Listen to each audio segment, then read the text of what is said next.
Hi, I'm Scott Davis. Welcome to New World Birth. By accessing this presentation, you're inviting me to share this information regarding our passage through this challenging and very hopeful time. This is the care and feeding of a New World Age report for the Gregorian date of February 21st, 2013, and One Wind in the Mayan Tzolkin calendar. And we're also going to discuss Mercury turning retrograde and Venus moving into Pisces. February 21st, 2013 is one eek or wind, and it carries themes of air, breath, life force, prana, chi, that which animates life, inspiration, imagination, the spark of creativity and spirit, communication, and the dissemination of seeds and ideas. And the day glyph for wind is a T-shaped cross, which represents the Mayan god of wind, but is also symbolic of trees, which restore the life energy to the air. And I really love this connection between wind, which is about communication, and that the planet of communication, Mercury, is at the peak of its power during this trecena. This 13-day period would be a good time to communicate your inspiration and connect with the life force that makes you unique. Astrologically, this one wind trecena begins with Saturn retrograde, or appearing to be moving in reverse from our perspective here on the Earth. And then we also have Mercury as it begins to slow down as it approaches the point where it will be turning retrograde on February 23rd. And Saturn, appearing to be in reverse motion, can be compared to a time period of recuperation and backtracking regarding some obstacle in our path. And after its retrograde period, that's when we can start to advance forward towards our goals, feeling a little more rested and having a little more of an efficient process, as long as we've honored Saturn, rather than trying to push through regardless of the resistance. And many of us are really familiar with Mercury retrograde and its adverse effect on communications and travel and technology.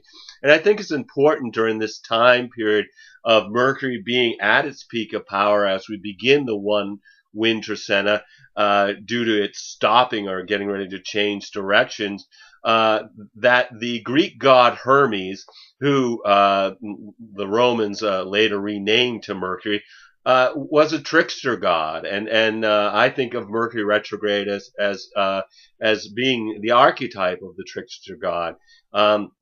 Hermes and Mercury, they're the messengers of the god, and if you weren't on their good side, you might not get your message, or it might get altered to mean something different than what was intended. And in mythology, the trickster is a god, goddess, woman, man, animal, or spirit that creates mischief by playing tricks or acting outside the accepted rules of their community. And sometimes these acts are deliberate to destabilize a power structure. They often seem to have the theme of a malicious act that ultimately has unintended positive results for the collective group. Tricksters can be cunning or foolish in their bending and breaking of the rules of their society, and they're often considered sacred in their game playing because they raise the awareness of their culture in their often funny displays. And the exploits of the coyote spirits of the Southwestern Native Americans and the raven of the Pacific Northwest are really great examples of the pranks that lead to the betterment of the native peoples, such as being the initiators of the fire theft. They often act the clown and will even bend their gender to fool the target of their trickery, which always reminds me of Bugs Bunny, the animated character, because I think Bugs Bunny is a perfect example of this trickster archetype. Anyway, the trickster often acts the clown, the classic one in Native America is coyote. The coyote spirit actually even becomes synonymous with the creator in many Native traditions. In Europe, we had Loki in Norse mythology held the role of the trickster. The Cherokee trickster was the rabbit. And sometimes the trickster was represented as a pair of brothers or heroes or twins who must collaborate or compete to demonstrate duality of good versus evil, or power versus weakness, or cunning versus foolishness. And in the Mayan Popol Vuh, the hero twins who are mistreated by their half brothers trick the half brothers to climbing a tree where they are transformed into monkeys, which is how the monkey day sign became connected with the trickster archetype. And then in African American literature, the monkey is also the trickster who outwits the lion by speaking figuratively, which is interpreted literally by the lion as a demonstration of overcoming an oppressive authority figure through the language that the king of the jungle just simply can't comprehend. These are stories of succeeding with wits over strength, and the trickster comes up with many sacred rituals which remind us that the sacred comes from the unknown, usually through upset, surprise, or unexpected change. Um, and the One Wind Tzolkin begins with Saturn, which is one of the outer planets, is retrograde, and Mercury, an inner planet, is now appearing to be stopped, getting ready to move in reverse motion. So I thought this might be a good time to talk about the mechanics of retrograde planets. And I created this diagram here um, to illustrate how the planets actually appear to move in reverse. They don't actually ever move in reverse, but from our perspective, they seem to be going opposite the direction that we normally associate with their orbits. Obviously, it's not drawn to scale, and it's using the tropical system in its reference points to match the astrology as opposed to the sidereal system. But and so when we look at this, all these circles are the orbits of the planets around the sun, and then all these lines that come out originating from the Earth, these represent the astrological divisions of the signs as they are observed from the Earth. And as the Earth moves in its orbit, and it's moving counterclockwise in this diagram, the sun appears to move through the astrological signs in order. So let's think about this pointer here, and let's consider for this demonstration that the handle represents the Earth, and that the pointer itself is the line of sight from the Earth. And if we place the handle where the Earth is, and we look at the position of the sun, we see that it is in line with Pisces. But as it moves counterclockwise, as the Earth moves counterclockwise in its orbit, then we can start to see that the reference point of the sun moves counterclockwise through the zodiac. Okay, and during times when a planet is said to be in direct motion, or appearing to be moving the way we associate its orbit to be, it would be represented as being counterclockwise in this diagram. And the inner planets, Mercury and Venus, so Mercury here, Venus there, they appear to be moving counterclockwise, or appear to be moving clockwise. They appear to be moving backwards in reference to the astrological signs, when they're actually passing on the inner track between the Earth and the Sun. So as Mercury's coming here and it's going to be moving this way, that would be moving in opposite of the direction we would expect. So that's the inner planets. And then the outer planets, so Mars and Jupiter and Saturn, Uranus, Neptune, and Pluto, these planets appear to be moving in reverse when the Earth is passing them on this inner track. And what I look at is I use a line that's tangent to the arc of the Earth, and if I move that as the Earth moves, what I can see is that, if we put it tangent to the orbit, and as we move on the orbit, we see that we have a leading edge, and as the leading edge comes across, it tells us when our planet is going to be moving retrograde or in reverse. And when the following edge comes around and crosses the planet, that tells us when that planet is now stopping and resuming its forward motion. But basically, I'll make it simple. Basically, an inner planet is retrograde when it is traveling between the Earth and the Sun, when they're in this inner orbit. And an outer planet is retrograde when the Earth is traveling between it and the Sun. Okay.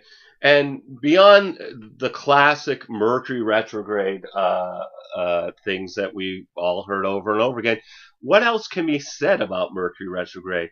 Well, I've discovered that Mercury retrogrades repeat every 79 years, beginning almost on the exact day, exact date of the month, and almost at the exact, it's at the exact degree. It might be off by a minute here or there, but what's very interesting is we really see these cycles repeat 79 years, 79 years, 79 years. They just keep coming around.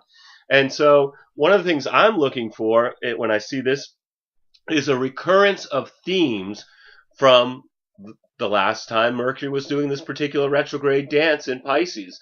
And those dates were 1934, 1855, and 1776. And we go back further than that, but I think that this will illustrate what I'm trying to say. So 1934, 1855, 1776. Let's just look at what was happening historically then, but also astrologically. 1934, this saw the rise of fascism in Germany and Austria. We had coup attempts in France and Bulgaria. And in the United States, we had the rise and fall of gangsters and bank robbers. And what stuck out for me is the realization that 1934 was also the year of the previous Uranus-Pluto square that we've talked a lot about in these reports.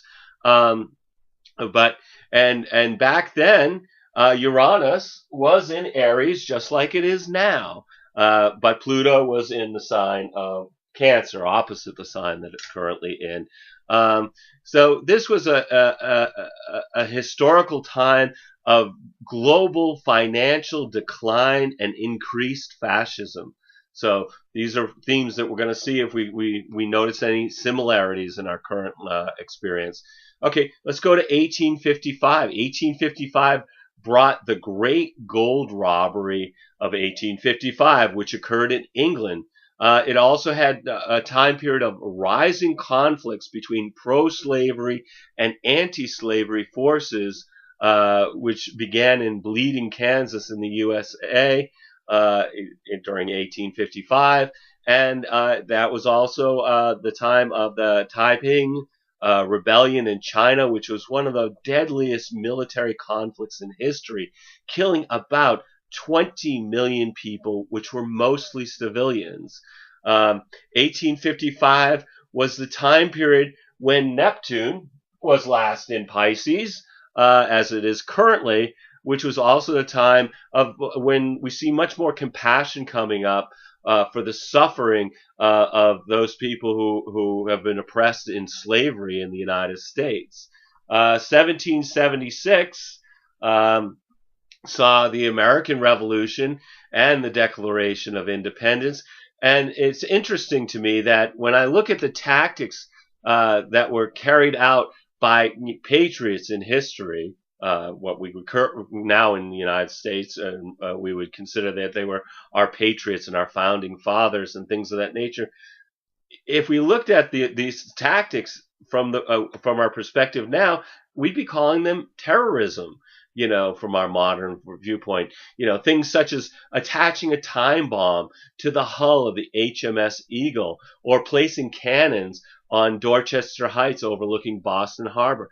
But what's interesting is these are themes of the trickster archetype, the useful of cleverness and covert actions rather than to attempt to battle a powerful adversary on its own terms. And 1776 was also a year where Pluto was in Capricorn, dismantling power structures that had outgrown their usefulness, which was the last time period when Pluto was in Capricorn until it returned in 2008, where it remains today. So clearly what we're looking at is cycles within cycles. The players have changed their roles, but the themes of a decaying empire collapsing under its own weight, with individuals employing tactics of cleverness over direct confrontation, the oppressive power of fascist governments, economic decline increasing the chasm between the elite and the struggling throngs, and the growing compassion for those left without a voice are actually the fabric of our times. But we can see that they were all nested in the periods of the Mercury retrogrades leading up to this time. So anyway, let's look at the daily vibrational energy of this Trecena. February 21st is One Wind. This is about unity experienced through communication. And on that day, we have the Sun merging with Neptune in Pisces, which means they're at the same degree. It would be called conjunct in astrology. And what's interesting is with Neptune at the early degrees of Pisces, it feels like he's here to kind of welcome the other planets to his watery realm as the sign ruled by the Lord of the Fishes, Neptune, or Poseidon in Greek mythology. This is a time of period of expanding consciousness, awareness of unseen energies, intuition, and greater sensitivity to our themes for this next month, with especially now that we've got so many planets that are transiting the sign of mysticism, while the Cancer moon is opposed by Pluto and supported by Saturn and Mars and Mercury, which starts the day with the potential for transformation that comes from surrendering. And then there's also this energy to build a strong foundation for a new plan, and it later becomes easier to engage in mental and physical work. And then it finishes up with nice energy for all types of communication and ideas, which I think is a perfect ending for a one wind day. The 22nd is two night in the Tzolkin. This is duality experienced through contemplating the stars as the moon moves into Leo and makes no major angles, which is a good time to integrate the various cosmic influences through spending time in rest and reflection.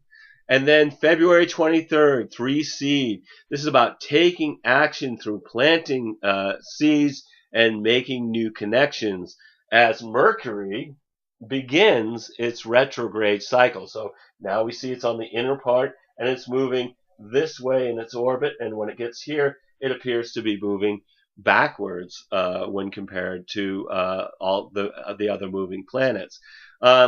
So this is a cycle, a period of time to expect difficulties or a lack of clarity related to communications, travel, and technology. So from the 23rd to March 17th would be a good time to avoid signing contracts or other legal papers, or making any major purchases, or even taking a new job. If you can postpone these types of activities, the terms will be much clearer after Mercury is moving direct. Something interesting about this particular Mercury turning retrograde is that Mars is just a few degrees behind it in Pisces, and so they run headlong into each other right away, which could bring angry outbursts with no apparent reason. But on the positive side, some of us may be feeling the drive to communicate with greater sensitivity and compassion. Um, and with the moon in Leo finding support from Uranus and harmonizing with Jupiter and challenged by Saturn, which begins a day with unique and sudden awareness, providing energy to begin something new, while also feeling pleasant energy and the possibility of positive opportunities. But then later, the lunar energy stalls, and accomplishment might be much more challenging. So get your stuff done early in the day. The 24th is for Serpent, stability through being flexible, with the Leo moon opposed by Venus, which may lead to pessimism as our social connections may not quite meet our expectations. And then February 25th is 5 transformation, which is about empowerment through releasing what no longer serves us, while the Virgo full moon occurs on the 25th, which feeling a great deal of tension from the growing stellium of planets in the opposite sign of Pisces. So Virgo wants a practical and orderly reality. It seeks balance between the mental and spiritual realms, with a particular focus on health of the physical body. And Barbara Hand Clow, in her book about Chiron, states that she believes that the wounded healer is the modern ruler of Virgo, which I find interesting because this particular full moon is being opposed by the sun and Chiron, merged together as a powerful combination of energy. And then this opposition of the sun and Chiron opposite the moon is almost at an exact square or challenge by Jupiter, a 90-degree angle or a T-square. And Jupiter is this planet of expansion. So what we see is we have these themes of healing and spiritual illumination and emotional and physical health being stretched under the influence of the king of the gods, with the potential for beneficial results and expanded communication. Jupiter's in Gemini. But also we have Venus moves into Pisces. Okay? So it crosses into Pisces, bringing the count of planets in the sign of the fishes up to 6. That gives us the Sun, Venus, Mercury, Mars, Chiron, and Neptune in Pisces from February 26th to March 11th, which includes Mercury spending 9 weeks in Pisces due to its retrograde cycle. So this is going to be a time period with strong spiritual undercurrents and other worldly realizations, but it also brings great confusion. And water is about the emotions on a personal level, but on a global level, this points to an increase in flooding and storms and even tidal waves under the influence of this much water, which of course includes, having Saturn in Scorpio. And, so there's a lot of water during this time period. And so, people are flowing with it. After all, we are, most of our body is water. Everybody seems to know that. But the other thing with this much Pisces is the final sign of the zodiac. So it's a lot about completion. And then the 26th, this is 6 Deer. This is about being in the flow through being of service to others.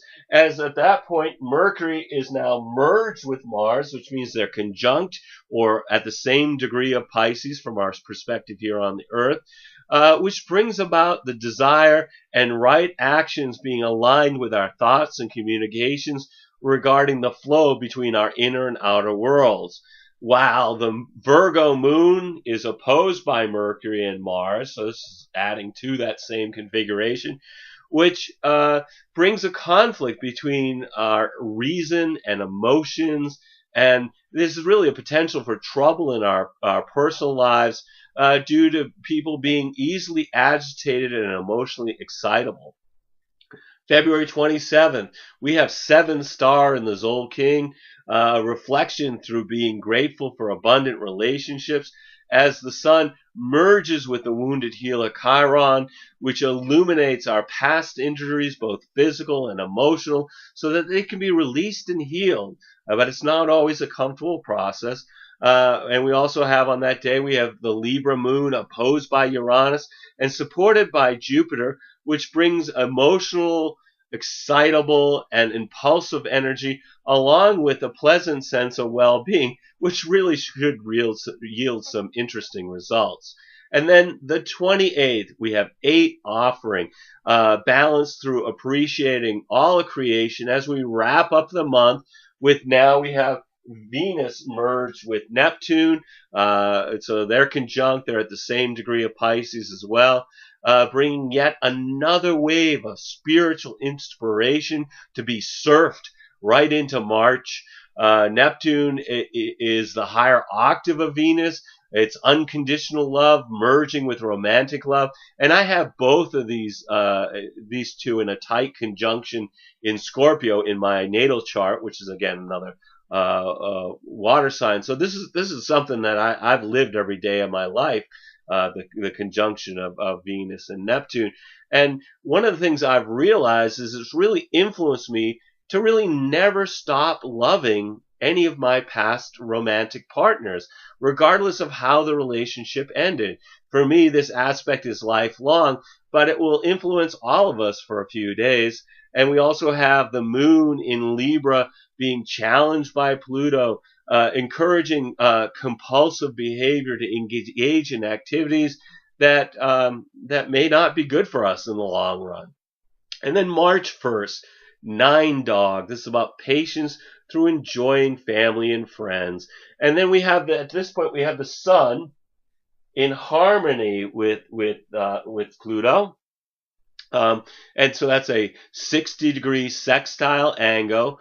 And the Sun in harmony with Pluto empowers us to make changes in our immediate environment to reform aspects of our life that have brought us unhappiness, over time. And it also wants us to embrace opportunities on the 1st that can be used to improve for the improvement of the general good, something that's going to improve things, not just for us in our personal lives, but for other people as well. And supporting this, we have the Sun now is on this day, is also at a 120-degree trine or supportive angle to Saturn, which emphasizes great opportunities related to our environment and examining our lives and the structures we've built upon. We may be reviewing habits or home situations or work or anything else we consider important to find practical solutions. As the Scorpio moon finds support from Neptune and Venus, which imparts the quality of daydreaming and fantasies, taking precedent over accomplishment of daily routine activities, and it also has enjoyment of friendships and food and drink, with a caution against overindulgence. This is, after all, Venus in a very comfortable angle here. And then the 2nd is 10 Monkey. This is about manifestation through creating something new. With the moon in Scorpio harmonizing with Pluto, merging with Saturn, and finding support from the Sun and Mercury, this is an emotionally shifting day that begins with the arousal of deep feelings, which may lead to the desire to isolate, which then resolves to feelings of harmony within, and then later finding the willingness to share these emotional insights with others. March 3rd is 11 Road. This is about resolution through serving your community, as the moon finds support from Mars and is challenged by Neptune, which begins the day with the ability to assert ourselves in a positive manner, followed later in the day by fantasies being more important than reality. The 4th is 12 Reed in the Mayan Tzolkin calendar, which is understanding through maintaining the home, as the Sun merges with Mercury retrograde, so they're at the same angle in Pisces, um, uh, which prior to turning retrograde, Mercury appears to be way out in front of the sun, according to the zodiac, and then it retrogrades back to conjoin the sun, and then it falls behind the sun. And I like, as sort of a metaphor for this, I like to think of that, prior to mechanized warfare, generals would send their cavalry ahead of their infantry, to scout out the enemy's location and find possible resources, as well as the lay of the terrain to move troops with maximum efficiency, safety, and to their strategic advantage. And I like to think of Mercury, when it's stretching out in front of the sun, as gathering information that is going to report back to our consciousness during this time of its conjunction to the sun. And so I'm going to use these two markers connected with a rubber band to sort of illustrate this. And so I'm hoping to illustrate this pattern. So when we have Mercury represented by the black marker, and it gets out in front of the sun, represented by the red marker, it becomes easier to become overwhelmed by the increase in new information that seems to be to have no place to be deposited. And then this is like an increase in our anxiety and a sense of losing control. But then as Mercury retrogrades, the tension decreases until it merges with the sun, um, which occurs on March 4th. And it's at that point it's finding the destination for all the intelligence that it has gathered. And then once this it's behind the sun, Mercury feels as though it's creating a drag that retards the possibility of implementing the new data until Mercury then regains forward motion in its positive in its pursuit of the sun, and that happens on March 17th. So basically, at this point of the 4th, the information that Mercury has collected by being way out in front of the sun, acting as the cavalry, is now being returned to the generals, where it can be used in formulating a cosmic change that we're going to make to our course in our lives. That's what Mercury does when it retrogrades. It goes through a process that brings us information that becomes very, very important in a change that we will be implementing after Mercury has gone direct on March 17th. Also on the 4th, we have Venus in a square relationship to Jupiter. So this would be a 90-degree angle. It's a very challenging angle, which is it's a positive transit as long as you don't really have anything you have to accomplish. This is great energy for enjoying enjoyment of friends and fine food, but being careful of overeating or drinking, especially of rich and sweet consumables, because that's what Jupiter brings. So I'd also caution against purchasing any unnecessary items, as we may feel a real impulse to spend more than we should. And we also have the last quarter moon in Sagittarius, finding support from Uranus, and being challenged by Venus, Mercury, and the Sun, and opposed by Jupiter. This is another busy emotional day, beginning with craving excitement and then enjoying social contacts while feeling benevolent and generous towards others, and then later having critical communications, particularly with those that we have intimate relationships with, and a challenge to the structure of our daily lives. So there's just a lot of shifting energy on the 4th.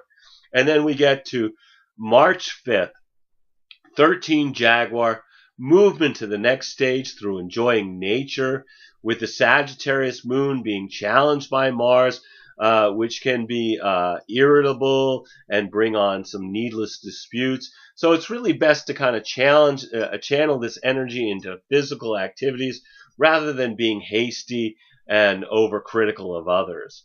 So anyway, no matter how all these energies are affecting you during this one wind trisena, please take some time to be in the flow of the planet by being in nature, watching a sunrise or sunset, or communing with the stars, or being conscious of the moment through introspection, meditation, or being really conscious with while you're being with somebody you love.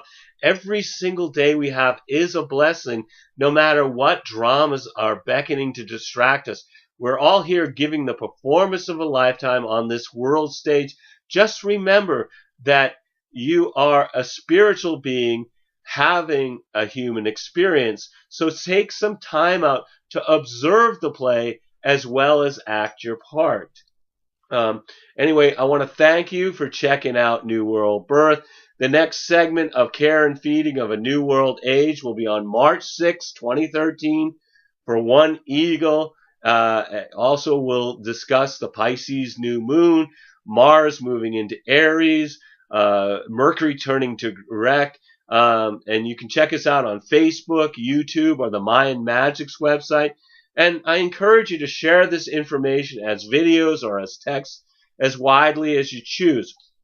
Also, I'm going to be a guest on the Earth Needs Rebels radio show on OrionTalkRadio.com on March 1st. And we're going to be discussing the astrology of March 2013. But I'm also going to be providing some short human design readings for the participants, either over the phone or through the chat room. Or if you want to, feel free to email me your birth information if you would like to have me read your chart on the radio show. Just make sure that you let me know that it's for the radio show.